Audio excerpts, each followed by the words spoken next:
Hello, everybody, and welcome again to The Sacred Life. I'm excited to welcome you all again and talk to you tonight about a few stories that I have to share with you. If you've seen the thumbnail, the description, the posts on social media, and so forth about this episode, we are talking about a couple legends from medieval Switzerland, actually, from the region of Lucerne, canton of Lucerne in central Switzerland, and what is known as Mount Pilatus. And I thought that these are some interesting stories, some exciting stories about involving things like Pilate, the Pilate from the Bible. You know, the Roman governor who was responsible for the trial of Christ, and then also some other legends kind of surrounding the mountain. And I thought it'd be interesting to look at these things tonight, to talk about these things, and kind of look at them from the perspective of that this is something like a medieval approach to theology and things like that. So when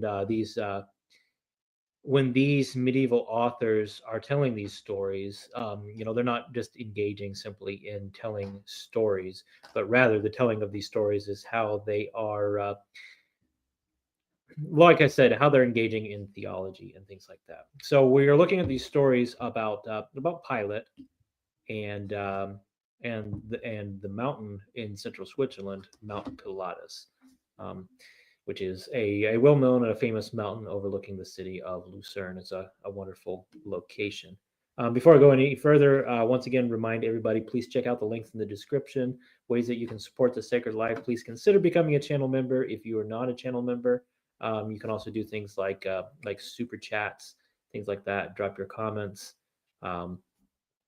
If you have questions about the video as we are talking, of course, consider, if you're watching this live, dropping those questions in the live chat, and we'll have some live back and forth about this as much as we're able. And of course, as always, I am the sponsor of this video with my iconography business, Gregorius Iconography. You can check out the links to that in the description. Would ask that you please consider purchasing some custom hand-painted icons, ordering some custom commissions. I do custom work. I'm fairly open right now because I am also an apprentice to another more experienced iconographer. And if you're going to be in the area of Dallas, Texas next February, you can come check out the Orthodox Arts Festival. Throw in a shout out for that. I'm planning to be there together with my teacher, so you can come meet us there. I think that'll be a fun time. I'm looking forward to it. I think the organizers and everybody involved is looking forward to that as well. So anyway, let's move forward with these stories from medieval Switzerland, or at least concerning medieval Switzerland. So like I said, we're going to be talking about Pilate.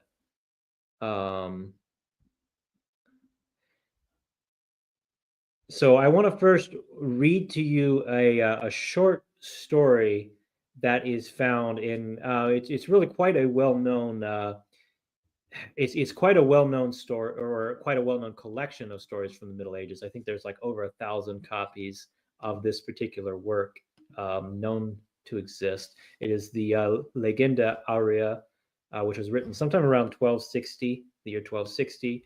That is Latin. It means the golden legend. And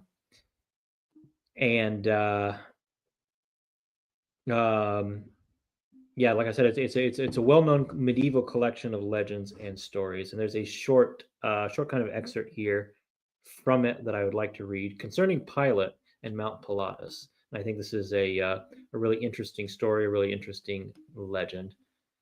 So let's look at that to start off with. So it says, but Pilate, after he had neglected the crucified Lord, was sent into exile in Gaul by Emperor Tiberius to Mount Pilatus, where he is tormented eternally for his sins. That mountain is called Pilatus, and on it there is a lake in which his body lies, stirring up storms. Whoever throws a stone into the lake, a violent wind arises and lightning falls. Now, however, through the cross, the mountain is tranquil. But if they remove the cross, the storm will return again. Pilate's body was thrown into the Tiber, and the Tiber was disturbed. afterward translated to the Rhone, and the Rhone in the same way. Finally thrown into Pilate's lake, where every Good Friday, when he tries to wash his hands, winds arise and lightning falls. Um, yeah, so this is I don't know. I think this is just a really interesting, a really fascinating story. Like I said, it shows some really neat things about how I guess you can say about how theology works in the Middle Ages. So if we look at this story, we see quite a lot of interesting things going on. The first thing I want to point to is that there is a motif that appears in this story that as we go forward, not necessarily in this episode, there may be some in this episode, but as like I guess continue what I would call this series, where I'm going to be looking at similar legends and at legends from across the region, from across the Swiss Alps. We're going to see this idea popping up over and over and over again about the cross being raised up to contain or to tame some sort of evil. But then there's this idea always with that, like it says here. Let me find that line again. He says, now, however, through the cross, the mountain is tranquil, but if they remove the cross, the storm will return again.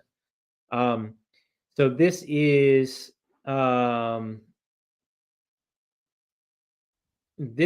a like again like a motif that shows up over and over again, where we see this idea that the cross, again, like I said, is erected to contain some sort of evil, and that if the cross is removed, whatever evil it would be, very often in these stories, it is a dragon that is being contained, and we're going to look into that earlier. There's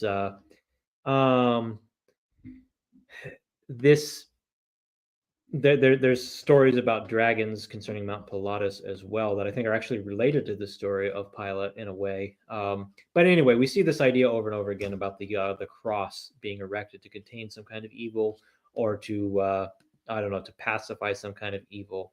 And if the cross is removed, or if the cross is neglected, if the cross is allowed to fall, then this evil will return. And it's pretty fascinating to me that this is such an important motif in these legends in this region in particular. I'd really be interested in exploring and finding, is this motif is this common in medieval Europe in general? Is this a regional emphasis? How does that work out? I guess I don't really know, but this is just something that's really striking to me. It's something like we see it so prominently, so often, like in pretty much all of these stories, as far as it concerns Swiss hagiographies, Alpine, like central Swiss Alpine hagiographies, stories of these saints.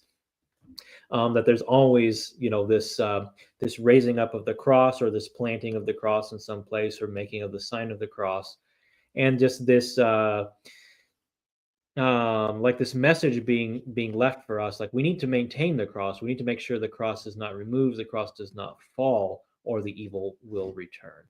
And it's really interesting to me, because it is pointing to something about our Christian faith and the exercise of the Christian faith, and also the way like ancient and medieval Christians encountered the faith and perceived the faith. And so like the cross here, what we'll see as we go forward into these legends, like I said, both tonight, but also as I kind of go forward with this series, exploring these saints' lives and these legends, medieval legends from this region. Like, we're not necessarily getting into any saints' lives tonight, but this is definitely a motif that we're going to see repeatedly and very prominently as we look into the lives of saints. So like I said here, all of the all the major elements that we're going to see in the couple of stories that we're looking at tonight, we're going to see repeated over and over again as we look into hagiographies, into saints' lives from the region as well. So I'd like to talk a little bit, like I continue talking, that is, about this idea of the cross being erected. So what we see in these stories is that, like, the cross is very often I think in these stories, the cross is being used kind of to signify I guess, what I would call the spiritual warfare that is going on. So it's like it's really common, kind of across eras, really, because we have hagiographies, we have saints' lives and legends like this one that pertain to things that happened very early on in the history of Christianity. So we have some saints' lives that pertain to saints in like the first or very early second century. So, for example, the legend of Saint Beatus, who is something like the first apostle, the first evangelist to the Swiss Alps, to the Swiss people. And then we have stories associated with Saint Maurice and the Theban Legion, and a number of saints, and another number of saints associated with the Theban cult, I guess you could call it. That so this is like third century, mid to late third century, and then we have later stories from like the sixth century. So like there's this wide time span that these saints' lives cover, but this dragon motif is very, very prominent in this idea of raising the cross up, to kind of contain this evil that is driven back either through the slaying or imprisoning of a dragon.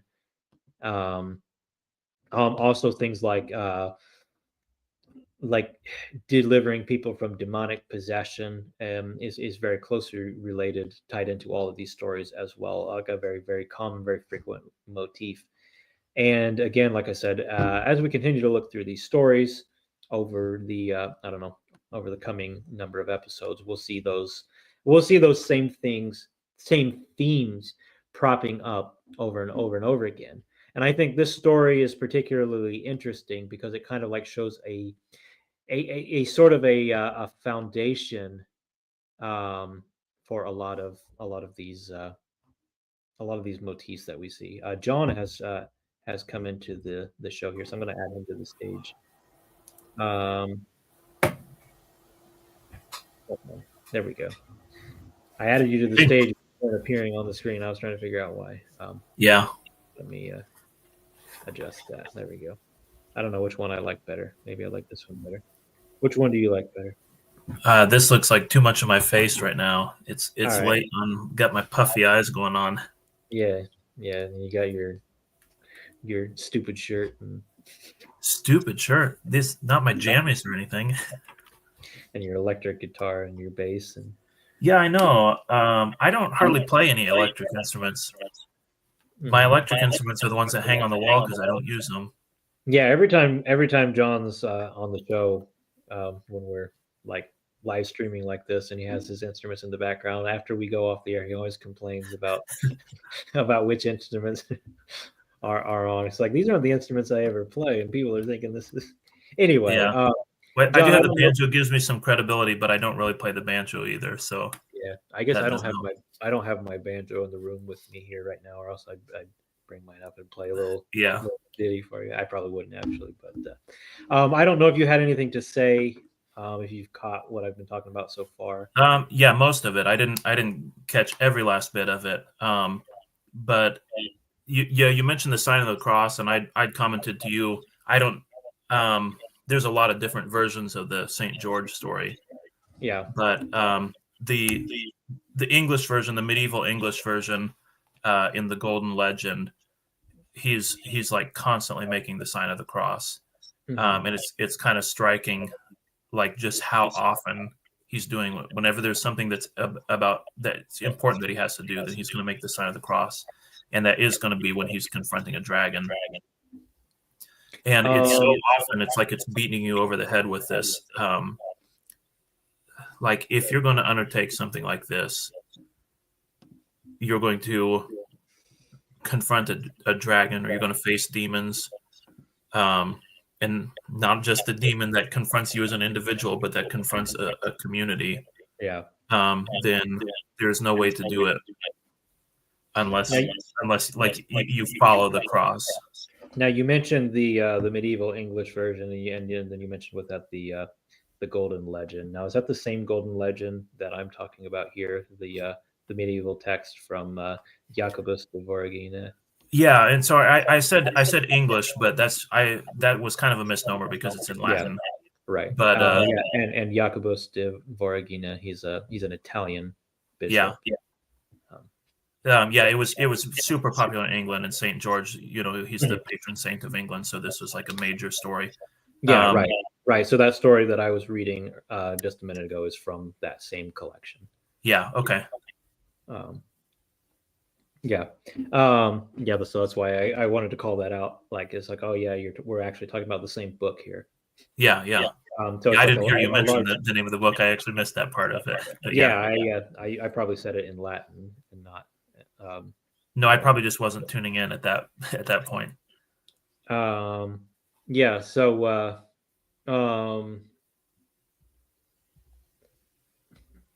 Yeah, just talking about so I was just like running over kind of the motifs that are laid down in this story, and kind of the question I have is, so I'm bringing out these elements that are going to be really, really important, in particular to like local Swiss Alpine saints' lives and legends and stories, and like you're talking about Saint George the Dragon, and there is this I don't know, like there's this extreme prominence with this dragon motif in the Swiss legends. I think I mentioned to you and in a text I sent you yesterday that there's like 7 hagiographies from the Bernese Overland, which is the region our family is from, and 5 of them involve dragon slayings or dragon containment of some kind, and the 2 that don't are just like one sentence, little brief mentions of, hey, there was a saint and this is the day that he's commemorated. Yeah. Actually, I think one of the 2 is just like a brief mention of like there's a miracle associated with Mary Magdalene. So it's like every significant hagiography associated with the region has something to do with the dragon slaying, but that pattern pretty solidly holds out across the country, across the region. Like when you expand into central Switzerland and then the eastern Swiss Alps, like this, like basically every saint who shows up kills a dragon, or imprisons one or something like that. But also every single one of these stories has something to do with like, okay, I've taken care of the dragon, but if you neglect the cross, the dragon is going to come back. Like even if I killed it, the dragon is going to come back. I just think that's really interesting, and that'd be a good question to ask you, because I know you studied some hagiographies from other parts of Europe and I think particularly England. Is like, is this really a motif that's so prominent elsewhere, or am I right in thinking that this is an interesting emphasis in the region? Let's see. I don't know if I would say like I'm versed enough to make a real strong thesis, on that question. But one thing I want to emphasize with it is that what you could call the cult of the saints meets with criticism from Protestants because it's like a distraction from Christ. Like that should be your focus. You and Jesus, your relationship with Him, and anything else is like superfluous, and like off topic or whatever. And a lot of these stories, when you read them, there's so much focus. Like I said, with the St. George as the example, like it's just over and over again. There's so much focus on the cross that it's actually kind of hard to read those stories and engage in them and not see that these are so obviously pointing to Christ. And I read a couple of these with my classes in public high school, which is sort of difficult to do because because the cross is everywhere. Yeah. I mean, I was going to say because they're so Christian, but like you can do something with a certain degree of Christian storytelling, but the cross is just everywhere. Yeah, and I think that's really interesting because, like I said at the beginning, I don't know if you, John, if you caught the very beginning, But one thing I wanted to say about these like these legends, these saints' lives, and these stories is that this is really how you do theology in the Middle Ages. So yeah, like yes, like I would say this is the primary means by which people do theology in the Middle Ages. Like yes, we have like the writings of Thomas Aquinas and Thomas A Kempis, and I don't know, other theological writings as the two that come off of. But like I know there's quite a number of these as well. But like telling stories, and especially the lives of saints, like I know we're not really telling any saints' lives tonight, but we're telling like stories that are like very closely connected with the genre of hagiography and martyrology from the Middle Yeah. Ages. Yeah, And it's what's like, kind of you have a sort of anonymous saint in the story there. yeah, you do kind of, and like the next one that we'll tell, there's kind of an anonymous saint associated with it as well. Um, but yeah, like so, like I said, like it's very much saint adjacent, and like I think that's going to be like generally true for any like really any medieval story, is that even if it's not explicitly a hagiography, there's pretty much always going to be a saint involved with it, or it's going to be like very closely, like it's going to be very religious. It's going to be very Hmm. Christian, like you said. It's like it's hard to tell these stories in the setting of a public school, because things like the cross are going to feature so prominently. But like I thought it was interesting, like what you were like what I gathered you were bringing out there is that these saint stories, and like this is like really obvious in these Swiss saint stories, is that they're always directly pointing you towards the cross. And so like very often what happens is that these saints, like they take on a dragon, like I said, pretty much always. um, Hmm. there's like a lot of other miracles and things in the lives of these saints associated with them. um, it seems like by like the 11th century, when we start having extensive texts from this region, it becomes like every saint fights a dragon at some point in his life. And I just think that's interesting, because like it does say something pretty significant about what a saint really is, and how medieval people perceive the life of a saint. Uh, Hmm. but then, like going beyond that, like they're not necessarily like they're pretty much never fighting the dragon off by like their own bravado, but Yeah, rather right. with the sign of the cross. Right, yeah. Um, Yeah, and it is interesting because that's a really big contrast to the way that, I mean, because dragon stories exist outside of the Christian world too, and dragon slaying stories. right. Um, but you have like this sort of pure heroism in a pagan story of fighting a dragon, Yeah, and right. you Which have is this like uh, I mean, there's still like an impressive, bravery and heroism in the hagiographies that are telling dragon slaying stories. But it's like rooted in um, like perfect following of Christ. yeah. Um, And so yeah, and so there's stories. I mean, I kind of mention it just because the stories are so like so thoroughly pointing to Christ, and the stories are treating the saint as like um, I mean, you might use the phrase "the hands and feet of Christ." People Protestants will say that about like we are this, we are the hands and feet of Christ. We are like his body that's doing real work in this world right now. But in the same story, like you just have this emphasis that like, okay, it's other people too. It's not just you are the hands and feet of Christ, but there's some people actually who have done it a lot better than you. yeah, right. Yeah, which is like something I want to throw in like real quickly as like a I don't know, like a defense of the cult of saints, the medieval cult of saints, or like what you see in Orthodoxy or Catholicism, is that like the point of saints, and like I guess like I said, the cult of saints is never that these are like intermediaries that we need, like that somehow take the place of Christ in our life, but rather they I don't know. There's something like examples to us about like how the life of Christ is embodied in the history of the church and the history of the world through these people's lives. And like I really like that for myself because like we can look at these people and we can see like when we're trying to like figure out how am I going to be Christ-like in my own life, that's not always so easy to work out. But then when we see these examples, here's people living the life of Christ, and here's Christ living through the lives of these people, and it's like it's something I can lay my hands on.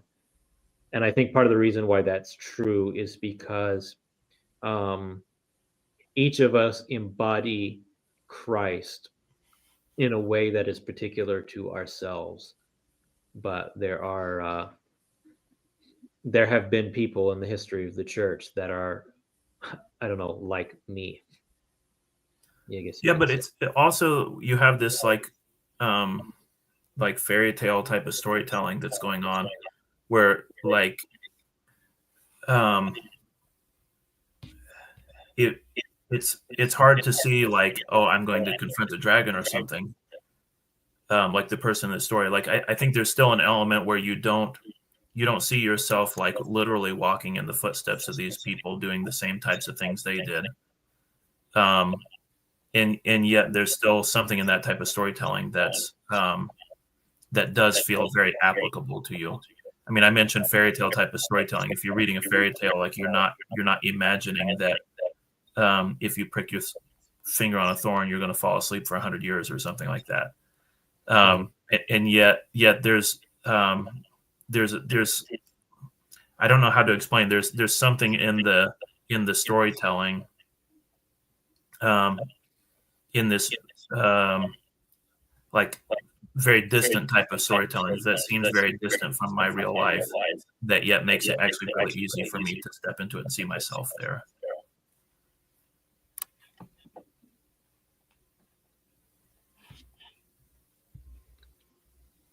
Yeah. So I guess like continuing to look at this story, let's sorry, I scrolled away from it. Let me bring it back up. Um let's look at some of let's look at a little bit of the details of the story, I guess, before we move on to the next story I want to tell, like relating to the same mountain. Um so um there's like a number of earlier medieval legends that have that like kind of have this basic idea about like Pilate being exiled, um, and tormented, like eternally tormented, um, like Emperor Tiberius sending him in exile to various places, and I'm not sure like quite how uh, quite how the legend by this period in history winds up with him being exiled to central Switzerland to the top of a mountain. I don't know if you'd have any observations on that, like symbolically, like how it is, like sometimes he's like deposed from his position and retired to some city in Italy, like Mm-hmm. to or something like that.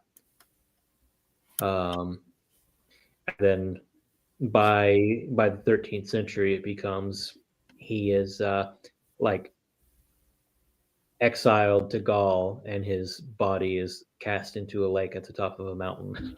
Mm-hmm. Um, yeah, I don't know. I guess I hadn't given too much thought to that. Um, One thing, like these legends of Pilate, are interesting in part because Pilate is not altogether an unsympathetic character. Where you like um, like Pilate tries to persuade the people to set Jesus free, Yeah, and they refuse to do it. And I mean, he says he washes his hands of this whole thing. This isn't on yeah, him or whatever.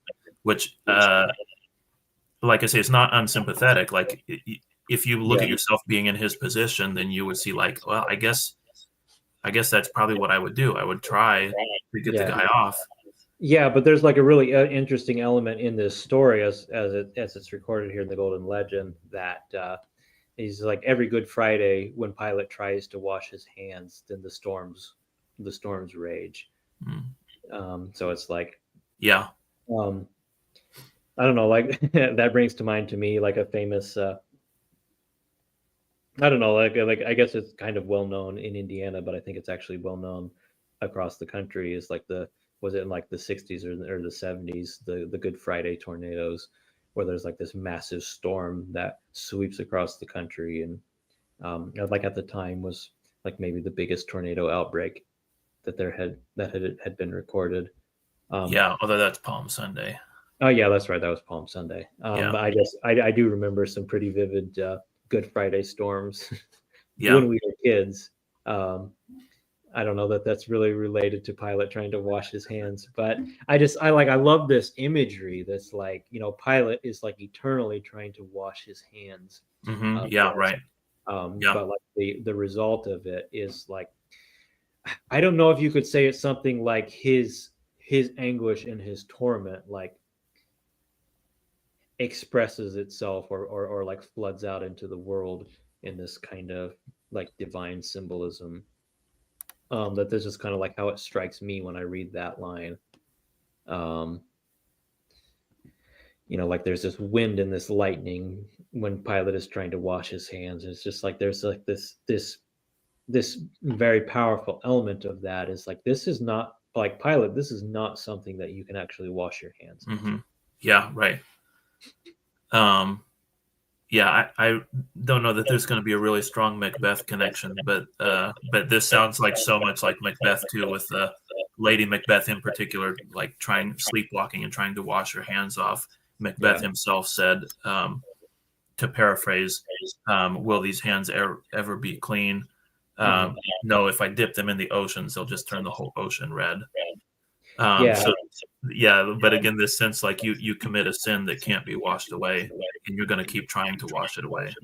Yeah, I mean, and it is interesting because, like, I think there's a degree to which we all understand this element of trying to wash our hands, because it's like when we sin, I don't know, I feel like that's like a very natural response that somebody has when they've done something that they know is evil, like, or even that they like subconsciously realize is evil. It's like I feel like my hands are dirty and I need to wash them of this. Um, but it's Well, just like, but with Pilate, the thing that's interesting though is like um, the sin is something everybody else is doing, yeah, and yet he's still not able to wash his hands of it. I mean, he has responsibility over it, hmm so he's not just some guy, yeah. but the reason this is all happening isn't because of him. hmm Yeah, I mean, there's some.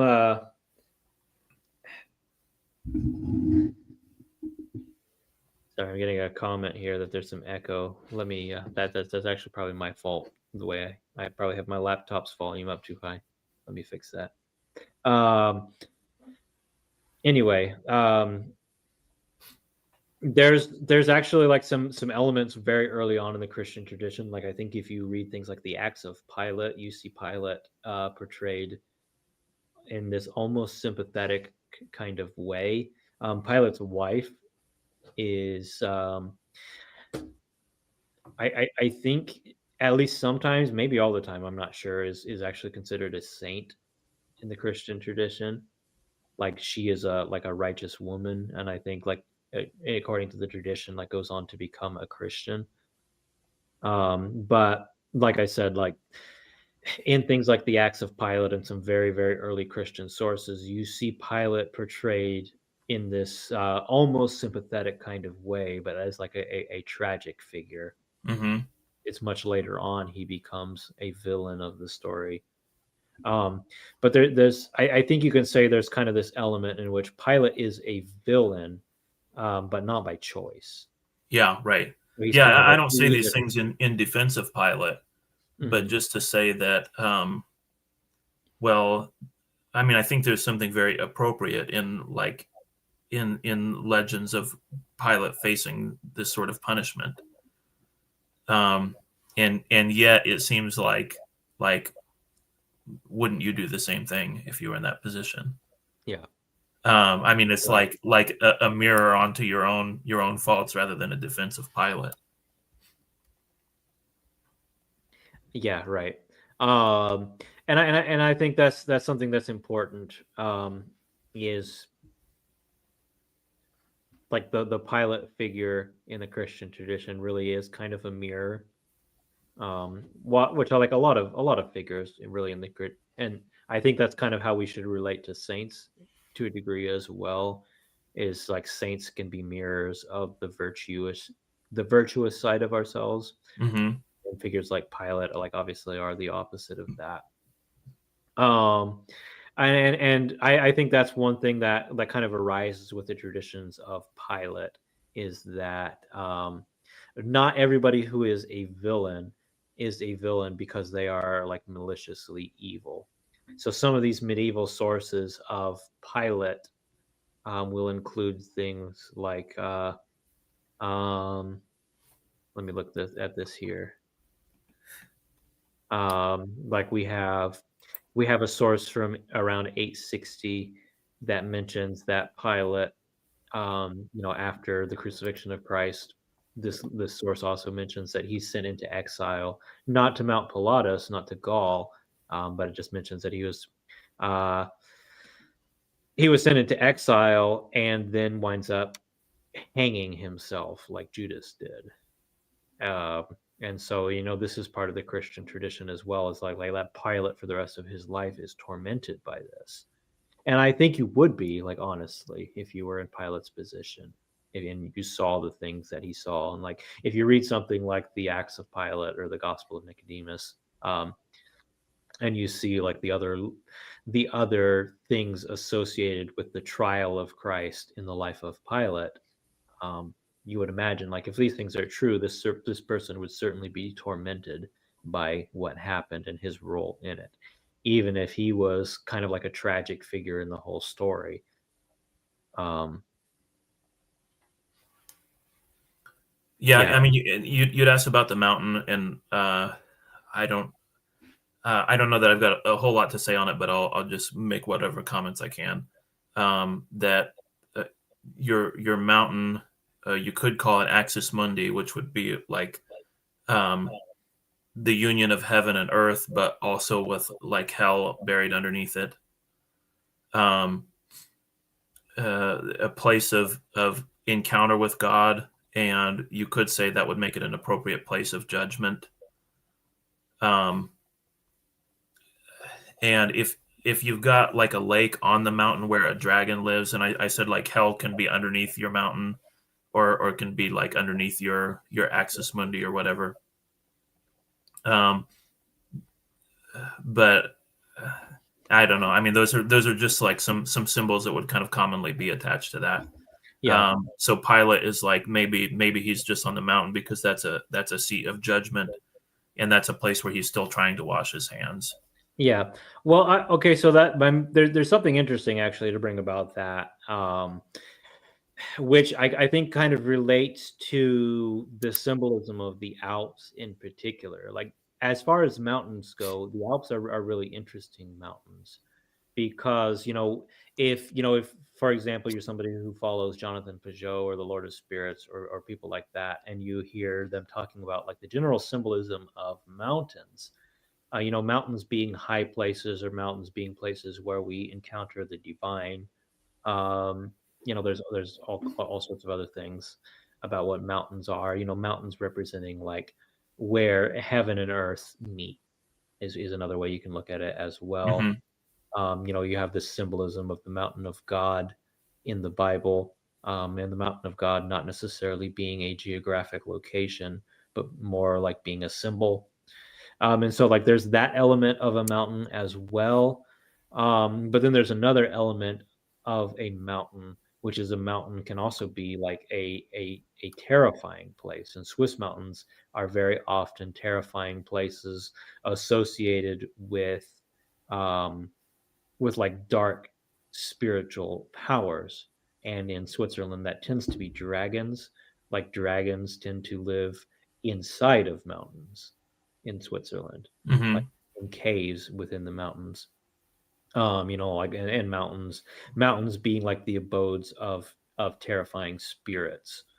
And so, these mountains, like it really is interesting. Like I think it's interesting, like to see these stories, like so much involve like a dragon being fought on a mountain and then a cross being placed on top of the mountain to kind of contain the evil. But like actually, if you go there today, you will find at the top of pretty much all of these mountains, there is still a cross. And like I liked that when I was there. Like you climb up to the top of the mountain and there's a cross up there. Yeah. But I just think that's really interesting, like kind of the interplay of those two symbols. And I think part of it is like what is the encounter of the mundane and the divine if you're like a pagan living under demonic tyranny. And I would say it's terrifying. And like maybe it's something of oppression and evil and fear, and that really stands out when you're reading a lot of these stories. And I think we'll see that in future, I guess, in future episodes when we read more of these stories, is that very often these mountains are terrifying places. And there's a naturalistic element involved with that, because if you're talking about like very tall mountains like the Alps are, then when you get to the top of the mountain, then they're cold and they're windswept and there's storms and they're very inhospitable places. Like you can't live up there. Like you'll freeze to death or the storms will kill you. A lot of these mountains are very, very difficult to summit. So like I said, there is that naturalistic element to it, but even like that naturalistic element is closely tied in with the symbolic element. Like they're not, um, I don't know, they're not opposed to each other in any way. But so like there's like this element here in which like here is this very wild nature, which is like very, very closely connected with this very wild and terrifying spiritual realm. And these things are like conquered and subdued by the cross. And I think I don't know, there's some really deep and interesting and powerful symbolic elements involved with that. And I think it relates to this thing that I was bringing out earlier about like why it is that dragons are so central and so important in Swiss hagiographies. Like it seems to me more so than is typical. And I think a lot of it relates to that. Like I don't know, like how do you relate to the world around you, um, in Christianity versus paganism? And how do you relate to that spiritual element of the world? Like I guess to tie what I'm saying together again, like tying that back to like what is a mountain to you? What is the place where heaven and earth meet to you? If if you're a pagan, and what heaven or the spiritual realm represents are these like terrifying demonic powers.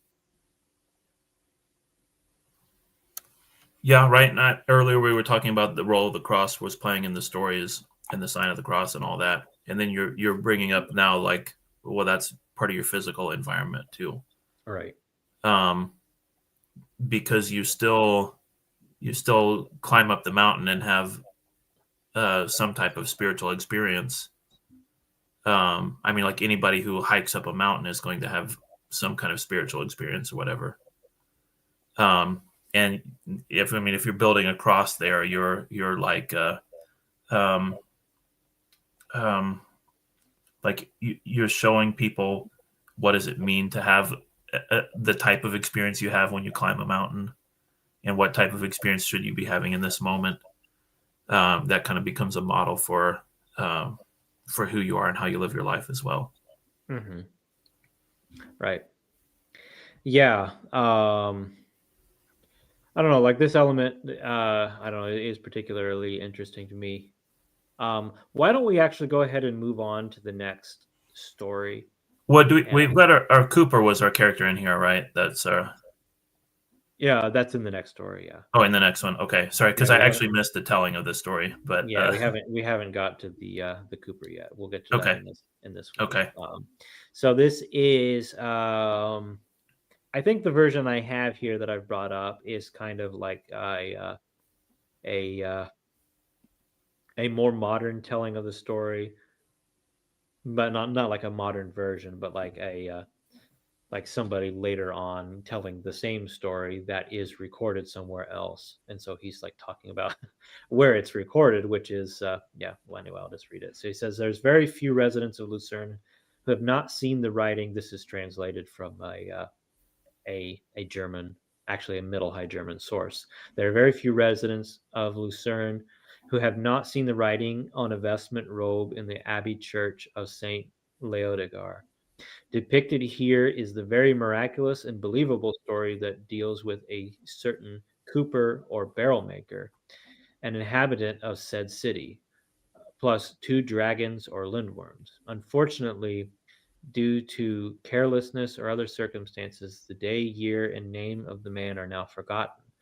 Some believe it happened 100 years ago, but others say it was about 130 years ago. And for the record, this was written, I think, about 1548. So 100 years or 130 years before that. One day in fall time, said Cooper went to Mount Pilatus to find material for his handicraft. Again, this is actually a much longer version of the story than what I had shared with you earlier, John. In case you're confused by that. okay. Um, Yeah, what you shared with earlier said you did say that was from the Golden Legend, but that's okay. Go on. Yeah. So anyway, one day in fall time, said Cooper went to Mount Pilatus to find material for his handicraft. Some people believe that it happened on Mount Rigi because there is a greater abundance of saplings for the hoops to be found there. While looking for saplings to cut barrel hoops, he unexpectedly and suddenly fell into a very deep crevice or cave. Because of his hard fall, he lay there unconscious for some time. When he came to himself, he found that he could not get out of his new lodging, for no human help was at hand. Instead, he found himself in the company of and between two large, frightening, and monstrous dragons. Just think of this terror lying there. But miraculously, he was not at all harmed by these beasts. He had nothing to eat, and he did not know how the monstrous animals styled their hunger. He finally saw that both lindworms were constantly rising up and licking the cliffs at the side of the cave. He too then licked the same cave cliffs and felt refreshed. Thus he miserably spent the entire winter in this situation, not having any food other than what he got from licking the cliffs with two lindworms. While the arriving of spring, with the arrival of spring, one lindworm flew from the cave, which it could easily do with the help of its wings. The one that was left caressed the poor man as if it wanted to make him understand that because of the approaching summertime, he too should leave the cave. While the lindworm made preparations to fly away, the man, without doubt, having been inspired by God, took hold of the lindworm's tail. Holding on it with his power and strength, he was thus pulled to freedom. The good man, whose family had given him up for dead, returned to Lucerne following a half year of imprisonment with horrible company. To thank God Almighty and to immortalize the event, he had a beautiful vestment robe embroidered in silk, with an image of himself in a cave seated between two dragons. This can still be seen in the Abbey Church of St. Leodegar. The cooper, now accustomed to natural food and drink, died a half year following his return home. So this is one version of the story, and then there's another version of the story that I guess is a little less favorable towards the dragons and depicts them as I don't know, sort of like as beasts, as this story does, as beasts that are somehow tamed. But in the other version of the story, and I think this is what I had shared with you, John, and I'd seen some other sources as well, that kind of result in the dragons then telling the Cooper is like, yeah, we're like, this is kind of my paraphrase. That it's like, yeah, we're like under control now, but that's only because of the cross. And if you remove the cross, then we're going to become terrible monsters again, Mm-hmm. essentially. Yeah. And so like that is like I said, like this is like a late medieval or early modern, like Renaissance era version of the story. And I think there are some other like more medieval versions of the story that are closer to like the paraphrase that I just gave. I was trying to track down all those sources, and I don't know, it's complicated when you're dealing with these medieval sources to actually find. I don't know, to actually find good sources. Yeah. Um, so yeah, you had some comments when we were texting about this about the Cooper, Yeah. and Well, you also the Cooper in the other story was connected with the with Pilate more. mm-hmm, Um, but okay, so yeah, a couple of things. I mean, a Cooper is going to make a barrel. Um, right, so he will a barrel. I mean, you can put water in a barrel, of course. Like you have this sort of like taming the flood and making it into something that's useful and valuable. Which in a way is the same thing. Like he didn't tame the dragons in the story that you're just telling, mm-hmm, but he's sort of like in a way like um, able to not master the dragons themselves, but to like contain the useful thing in them. right. Um, Yeah, I think that's a good way of putting it. Um, and it's like it doesn't have to be obvious that he tames the dragons. It was like, the Cooper is the one that's able to have a productive relationship with dragons. yeah, right. Now I don't know. I mean, maybe you can make a connection to some of the stories here. Um, so one thing well, I guess one thing I was kind of mulling over in my mind is like what is the connection to there being a dragon that inhabits the mountain where Pilate is buried? Like in local, like I read the story I read from the Golden Legend, it like involves the body of Pilate winding up in various places at various times. Um, but like in the local folklore about Mount Pilatus in the region of Lucerne, like generally involves like, hey, this is the burial place of Pilate, and that's why it's called Mount Pilatus. There might be other explanations out there as well for why that's its name, but so yeah, like that's what's like in the local memory and the local folklore is like, hey, here's where Pilate is buried, and just relating to like, okay, so how does that relate to there being a dragon there? Um, and part of what I see in that is like, well, the burial place of Pilate is going to be somewhere that is tainted and corrupted, and part of what a dragon is like a symbol of taint and corruption. That's not everything that a dragon is, but like a dragon is like an embodiment of like a tyrannical evil force, which I think is like also kind of like what Pilate is. Like Pilate, I think on one hand is like a stand-in for the tyranny of Rome in the story of the crucifixion. um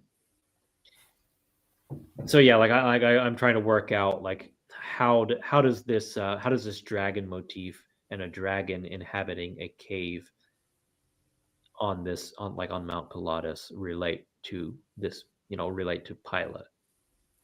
And I think it does. I'm just like, I'm not entirely certain how to connect the dots there. Um, okay, well, there's one thing I'll say before I'll make a Pilate comment soon. But the dragon is not only like a tyrannical, monstrous, destructive force.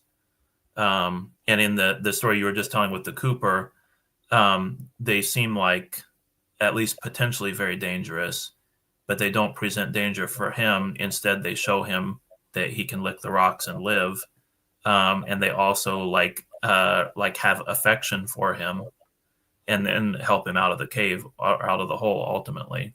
Mm-hmm. And so like everything they do in that story actually is very positive for him. Yeah. And as you said, some versions of the story will say, well, that's because of the cross, but it remains that even so, like that they are potentially very positive things. Mm-hmm. So dragon, I mean, if you would just associate the dragon with like the chaos and mystery and unknown and uncontrollable, then you have something that is, on the one hand, a very destructive force, Mm-hmm. but on the other hand is like a potential like place where you can go for wisdom, Yeah. and for riches, Yeah, and I think there's an element that's important there, and I guess this is kind of like a teaser for I don't know, the ongoing series as we look into like this alpine folklore. There is kind of this element in which like the wild spirits of the mountains are tamed by the cross and kind of turned into what you might call helpful spirits, and like especially thinking of like stories relating to dwarves, um like alpine dwarves, which are like generally helpful creatures, but if you get on their wrong side, then they'll slight you. But yeah. then but in like this interesting way, it's like their trickery and their slighting of you, um like the person, I don't know. They're like there's this really fascinating element with the Swiss dwarves that like when you get on their bad side and you try to take advantage of them and then they curse you somehow, that the people that do this wind up becoming like rich and famous later on Hmm. after they've learned their lesson. Yeah, right. Um, and so what I'm trying to bring out with that is like there really is this fascinating element in the folklore that these terrifying spirits, um, are kind of tamed by the cross. And when they're tamed by the power of the cross, they're helpful. Hmm. But like when the cross is neglected, in the case of the dwarves, they just kind of vanish and go away. Um, or like in the case of the dragons, it's like, no, these beings that are now contained. And I think part of what it means to be contained is like what you're saying is to like you can find usefulness from them, when they're no longer being contained. And what causes them to not be contained is again neglecting the cross. um, then now they're going to become terrifying, horrible monsters again. And like one story with one saint's life, um, you know, I don't know how much I want to go into this now because I think I want to do another episode or even multiple episodes looking deeper into this motif of the Swiss dragon. Um, but I'll briefly mention this here because it's relevant to what we're saying. Is like one of the saints' lives from the overland like includes a distinct warning. It's like, well, if you allow the cross to fall, then the pagan knight will return.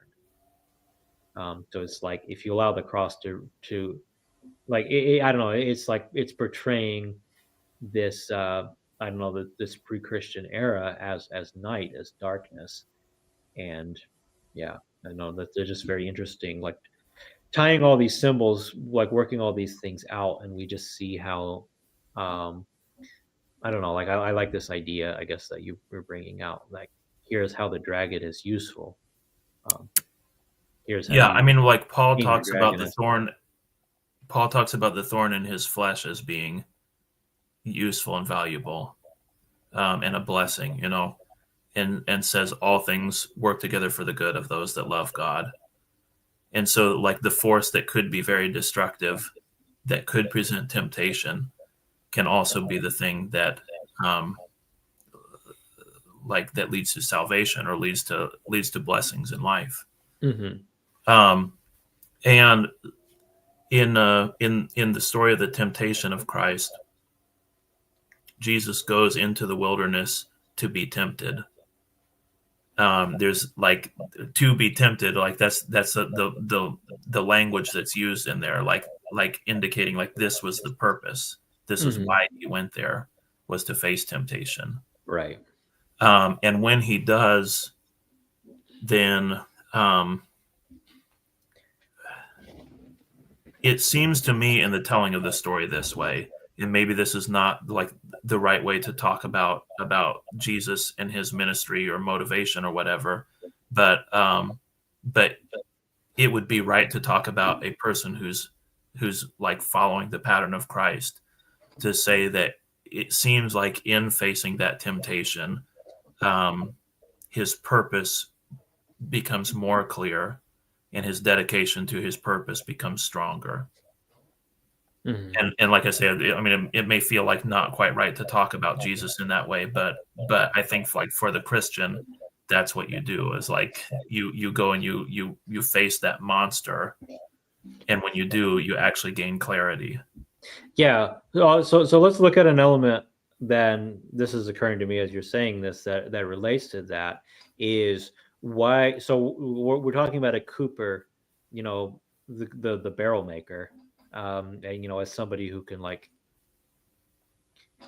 put a boundary around things and contain it, so that you can contain the useful things, and like preserve them and hold on Mm-hmm. to them and carry them. And it just is like what's striking me as you're saying this is like, okay, but the cooper is climbing up to the top of a mountain to get the materials that he needs to make his barrels. Yeah. I think there's something symbolically significant about that, because like I've been to these mountains. I've never been to Mount Pilatus, but I've been to the Swiss Alps, and it's like, yeah, climbing to the top of the mountain to get materials for making barrels actually doesn't make much sense. Yeah. like for one thing, there actually aren't trees at the tops of these mountains. Mm-hmm. There might be some scrubby bushes, but like it even like throws that into the story. It's like, oh yeah, well some people say it was this one because this one has better saplings, Yeah. but Mount Riggy also does not have trees. Yeah. um, but it's like there's just like there's something interesting about that. Like what does it mean for the cooper to climb the mountain in order to get the materials to make his barrels? And I think it's very closely relating. It's very closely related to what you were just saying. Mm-hmm. It's like you have to like undergo this hardship and this temptation in order to like I don't know, acquire the things that you need in order to I don't know, contain the goodness and the usefulness of the world. Yeah, I mean, you can say like in a traditional mythic story, what a hero does is he goes into the realm of like chaos and formless potential and Yeah. draws out the materials that he then uses to build civilization out of. Right. So, like a tree or a forest is like, wilderness and mystery. Mhm. But what people do is we take that unformed potential and we cut it into boards or timbers and we make houses out of it. Right. So again, like a cooper is like he will go into that realm of mystery in a way and draw out what's useful to people. Yeah, Also, he said it was saplings, I think, in the story that he was making it out of, which is a curious. I don't know that I've seen a barrel that was made of saplings. So, yeah. Well, I think the idea is like it's small trees that you can easily like split into planks. yeah, Like I don't know that it's like you're lashing a okay, bunch of saplings around, but anyway. okay. So maybe a um, little bigger than what we have in mind when we say saplings. yeah, right. That might be a translation Yeah, okay. issue. Um, I did start to say one other thing about the Cooper, and I think there was a little bit of connection problem there. Um, and this, you can kind of do with this what you will. I don't know how relevant it will be, but in the York mystery plays, this is in York, in England. Um, the Coopers Guild puts on the play of the Fall of Man, and I think in the Chester plays the Coopers put on the Scourging of Christ. And there's if you're like bending metal bands, and there's like some metal working involved in making a barrel.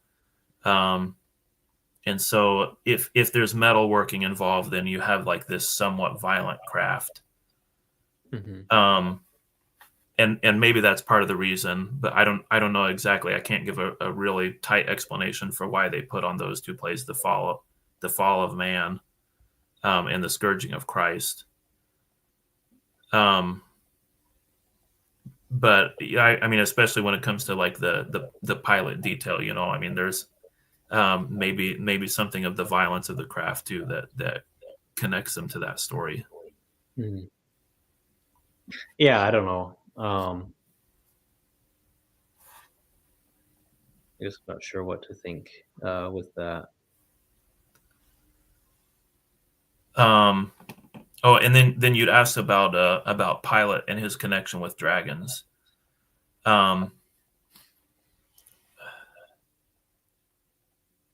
He's maybe one is you could just say like he's apparently not a good authority figure, and where you have like corrupt authority, then you might also have dragons and monsters and that. But actually, usually that seems like that's the successful leader, that the successful tyrant that has dragons working for him. Mm-hmm. But Pilate also, I mean, of the few lines that he has in Scripture, one of them is his question, "What is truth?" Right. And this is like um, a release of everything that's like sensible, and like it's sort of like caving into chaos. Mm-hmm. Like it's a depressed and aimless person that asks what is truth. Right. Like that's how you answer somebody in like in an argument or in a discussion, is like just falling back on like what even is truth. So there's the kind of formlessness of that maybe that's um, the kind of exclamation that puts you in contact with the dragon.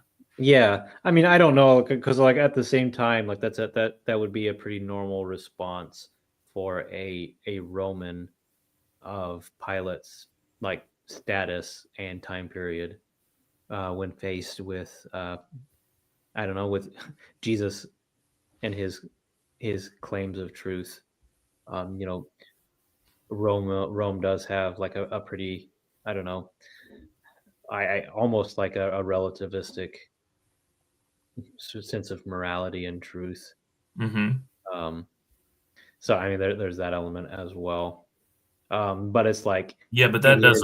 that doesn't neither like affirm or deny like Yeah, I what are know. the consequences of having that position. Yeah, right. That's where I was going to go next. Is like there is actually a valid reason why around that time and after that time, um, like the Roman people are like increasingly dissatisfied with their pagan system because like it really is, I don't know, like everything that you were just describing. Mm-hmm. Um, yeah, no, Yeah, I just and I do think so. This is not a motif that is unique to this story. So like like the most prominent example that I would think of this would actually be Mount Hermon in like the Mount Hermon of the Bible. It's on the border of Israel and Lebanon today.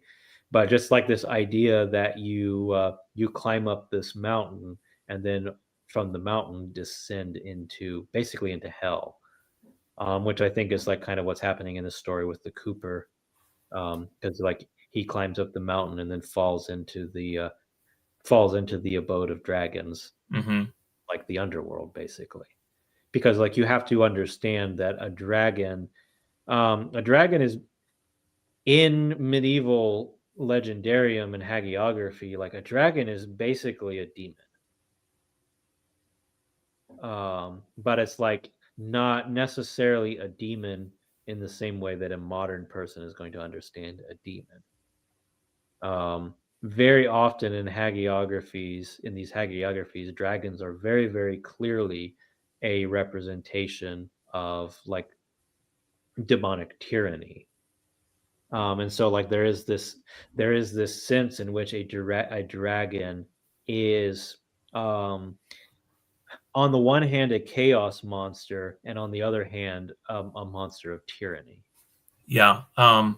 So Carl Jung would describe a dragon as being like when you have a system that no longer serves its purpose, but still oppresses you, because like Yeah. any system oppresses you. I mean, like Right.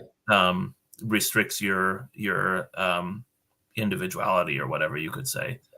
So like you give up something of yourself in order to be a part of a system, but that's okay if the system is good and is making your life better and your family life better and everything.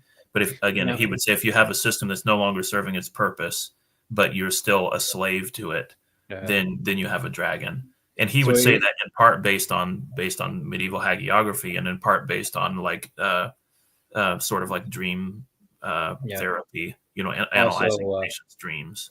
also Carl Jung was Swiss. Yeah, yeah, So like he's actually he's very closely connected to these very stories that we're telling right. this culture. Um, So but no, anyways, that just kind of connects like the tyranny. What I said, like when you have a successful tyrant, then he'll have dragons working for him, mhm, and like Pharaoh's magicians with all their snakes, and like I think their name for the magician is just means serpent. yeah. Um, and so like Pharaoh would be the kind of like the quintessential example, I suppose, of the tyrannical leader, who's like strong and order and in control of everything, and there are snakes that are just like hiding right underneath the surface Mhm. there. Yeah, but so like an interesting thing to bring into that is that the bronze serpent is an icon of Christ in the Old Testament, and Yeah. that's pretty explicitly explained to us in the New Testament. But then also like the word seraph, where we get seraphim, it means serpent. Hmm. Like, is that an Egyptian word or is that just another Hebrew word that means serpent? How would you? Um, boy, I don't know if it's imported into Hebrew. I mean, it's a Hebrew word, but Right. Yeah, I know it's a Hebrew word, but for some reason I had in my mind that it was imported from Egyptian, but maybe I'm mistaken. But yeah, so like there is this element in the Old Testament and in the biblical text in the Christian tradition in which a serpent is simultaneously um like a representation of of Satan, and of hmm demonic forces, but also like of this angelic power and even Christ himself. yeah, right, And I think that's part of what's going on with what we're talking about with the dragons. Um, I think I don't know. I don't know how far we want to go tonight talking about dragons because we're gonna have quite a lot more dragon stories to yeah, tell. yeah. Um, I mean, just in the context of that story, you have Moses's staff becoming a serpent and eating the serpents of the magicians. yeah, right. Yeah, that. So even before you get like um, like uh, we'll say like more developed or like completed New Testament vision, like even in that little tiny story itself, you have the two serpents facing each other. Mm-hmm, you're right. Um, yeah, and I think people often forget that a seraph or the seraphim that they are serpentine. That the imagery there is serpentine. Like we like to think of angels in modern terms as I don't know, rather human-like, Right. not necessarily the symbolism that's used. I don't know, biblically, you would say. Yeah. Mm. Yeah. So how much further? I don't know. Do we want to go much further with these stories tonight, or? Well, I mean, we can go back to Pilate. Okay, so some of the dragon stuff and the Carl Jung I brought up with Pilate in mind also, because you were talking about paganism falling apart shortly after when you have this relativistic what is truth, but you also have like this ancient system that's seems like, I guess we're still doing this anyways, even though it doesn't seem good.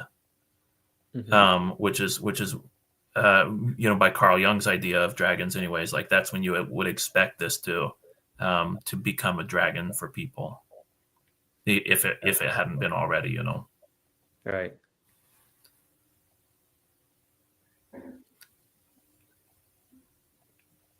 But yeah, we don't have to go on with more on dragons. I don't know if you had anything else you wanted to say. I mean, there's a lot more I want to say about dragons, but like I said, I think I want to hold on to some of that for now because we're going to be talking about dragons quite a lot. Yeah. Because no, just anything else on Pilate. I don't want to go on dragons anymore, really, right now. But if we wanted to say anything in returning back to Pilate. I'm trying to look at the. In Hebrew, seraph means burning. Yeah. So it looks like it is a Hebrew word, and is usually used to denote a serpent. And so that's like a reference to venom, as it's applied to serpents. But it looks like a Hebrew word. Right.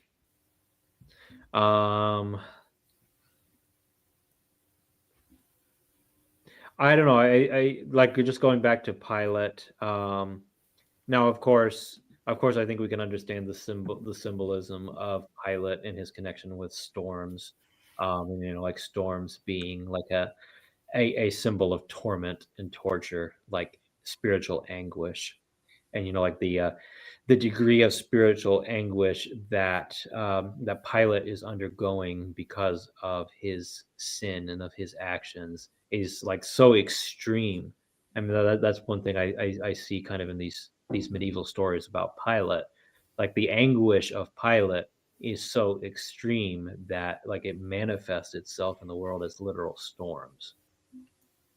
And again, like I said, these stories are pointing to theological concepts, and I hope like we've kind of brought that out already with our talks about these dragons and things like that. Actually, I'm looking at the comment section here, and I see we have a question from Grateful that actually kind of relates. I think it actually ties nicely in where he is talking about how he is struggling. Like he's asking, why does God allow us to struggle so much with sin? Talking about it being a lifelong struggle, and the more he goes along, the more we realize our deep sinfulness and our need for Jesus. And then ask the question, is the dragon a tempter? And I think that actually relates really, really closely with what we're talking about. Because there is this sense as well in which a dragon, and this ties back to what you were saying earlier, John, about Jesus going into the wilderness to face temptation, because there is also this sense in which the dragon represents temptation, and that kind of ties nicely back in with our talking about the sign of the cross and the cross as being like the weapons by which the saints defeat the dragons. Like, and we think also like the sign of the cross and the power of the cross and the uplifting of the cross and so forth in Christianity is the means by which we defeat the serpent, or by which we defeat the dragons. And like theologically, that is what's going on in these stories. Like it is, at least in part, like this representation of here is how we fight the dragon of temptation. Like the dragon that's raging within our own souls. So like, yes, there is definitely this element, like you bring in that, dragon. A dragon does represent temptation, but like how that ties into like the other story with the dragons as helpers is that when contained by the power of the cross, temptation actually works to our salvation. And I think the Bible, like St. Paul, brings that out pretty clearly. I'm thinking of things like Romans 8:21, where he says, like all things work together for good to those that love God and are called according to His purpose. It's like all things. Of course, that includes temptation. Like St. Paul's story with his his thorn in the flesh and asking for it to be removed from him, and God's answer back to him is like no. I'm not going to, because like these temptations. I don't know. I think for me that's actually a very, very important concept, because Christianity actually doesn't promise us to be free of temptation. Rather, like it promises us more that like the temptation will be contained and we can overpower it. And I think that's one reason why I like these Swiss stories of dragons so much, and why there's always this warning along with them about, you remove the cross, you let the cross fall, and you neglect the cross, then the dragon's going to come back, because it's like we stop fighting temptation by the power of the cross, then the temptation turns on us and overpowers us.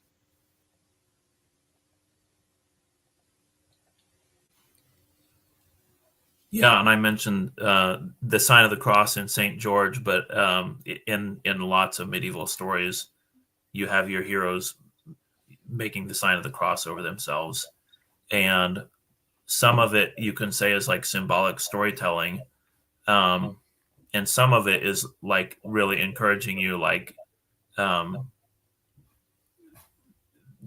do this when you're confronting obstacles in your life. Yeah, right.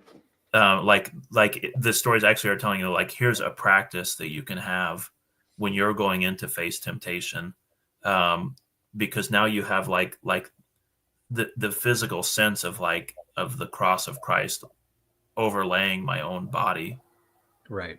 And that's the way you walk into that situation of facing that dragon. Mm-hmm. Yeah, and it's like I don't know. There's all kinds of thoughts. I don't know. I don't want to say there's a lot I want to say, but I don't want to go too far into it again, because there's so many more stories to tell that are going to bring out these points very, very clearly. But I don't know. I think it's useful at the same time to kind of lay this foundation as we go into these stories. I think next time, the next story I would really like to deal with, probably next week, because I want to spend a lot of time really studying it and all of the different sources and all the versions of this legend, is the story of Saint Beatus, who is a local saint. But like the stories around him are just fantastic. We've already talked some about the story of Saint Stephen, not the Saint Stephen in the Bible, a local Swiss saint, Saint Stephen, associated with the Theban Legion. I think it actually would be useful to revisit that story at one point, because I've uncovered some additional sources that really add to the story compared to the source that we previously were using. But yeah, there's just there's just so many fantastic elements, and like I said, there's something to me that really speaks to me about, like, within these dragon stories, these the way they're told in this region, and that's, I don't know, I'm excited to dive into these stories and bring out those things. But yeah, like I said, I think it's nice to kind of go over what is kind of like the elements that we're going to see recurring over and over and over again in these stories. And hopefully we're going to bring in some other mythical creatures as well. I'm also kind of excited to talk about Swiss dwarves. I like them quite a lot. And also the Wild Hunt. I've been doing some research. I was doing some research yesterday on Wild Hunt stories from the Alps in Central Europe, and there's some neat things there. The Wild Hunt is a pretty, like, it's a pretty great motif that exists. I think it's pretty universal in Europe, all over Europe. It's definitely not unique to Switzerland at all. And it's something that's like prominent in both Germanic and Celtic mythologies, and you kind of get both elements colliding in the Swiss legends, because like so much of Swiss legendary culture is actually like this really interesting combination of Germanic and Celtic elements. So yeah, like I'm pretty excited to look at all of those things as we go forward. I don't know if you have anything to add, John. I think we've been going for a long time. No, not really. The Great Hunt also has an important place in cowboy culture, Yeah. thanks to a song. All right. I mean, it's not really thanks to that song. It actually was pretty Well, important in Cowboy. sort of. I mean, yeah, because I mean, the guy wrote the song because it was a story that he heard. You know, I mean, it was Yeah, something right. that came down to him through cowboy folk culture. Yeah. But Anyway, well, let's not say too much about that. Let's just leave that as a teaser for our yeah, okay, our that's wild fine. hunt talks that are to come in the future. Yeah, So we'll talk about Perchta and Berchtold and Odin and all of these other spirits associated with the wild hunt and how this kind of gets um, Christianized and what it has to do with cowboys. yeah, So that's something that's to come in the future as well. Hopefully you guys enjoy this content. I really love these medieval stories, these more legendary things. And like I said, there's a very really valuable way, and I think it was kind of exemplified tonight in our conversation with Grateful JM, how how how these stories really do theology in an incredible way, and like teach us things. I don't know, teach us things in a way that if we're trying to like directly teach on these things, we're not going to do it as well. yeah. The story. I mean, any story is there to speak to your real life. Right. I think I'm ready to close. John, do you have any closing remarks, or should we just say bye? No, that's good with me. Thank you guys for tuning in, and Grateful JM. We do appreciate the comments there. Yeah. Yeah, we had a bunch of other comments earlier on. I think most of those people aren't here anymore, or their comments were just crazy nonsense, which that's fine. So yeah, thanks again everybody for tuning in. Whether you're watching this, whether you're with us live, joining in the conversation, or if you're watching this after the fact. I know most of our views for these videos come well after actually live streaming. So leave your comments if you're watching this later. Thanks, Grateful JM, for your subscription, and others who subscribed as well. We appreciate all of you. We appreciate your questions, your comments. Even if we don't answer your comments directly in the comment section, a lot of time that's because, like for example, if you've left a comment on one of the videos recently and I haven't answered it right away, that might be because I'm considering doing a video in it in response to your comments. So, Are you thinking about doing one about whether P. Diddy is the Antichrist? yes, I think maybe that'll be my that'll be my video for tomorrow. Yeah. No, I'm not. That I think qualifies as the nonsense category. Well, it could be a catchy way to open an interesting discussion anyway. Yeah, maybe you're right. Maybe maybe there's more value to that question than I'm giving it credit for at face value. So yeah. Anyway, thanks everybody, and until next time, wish you all peace in Christ.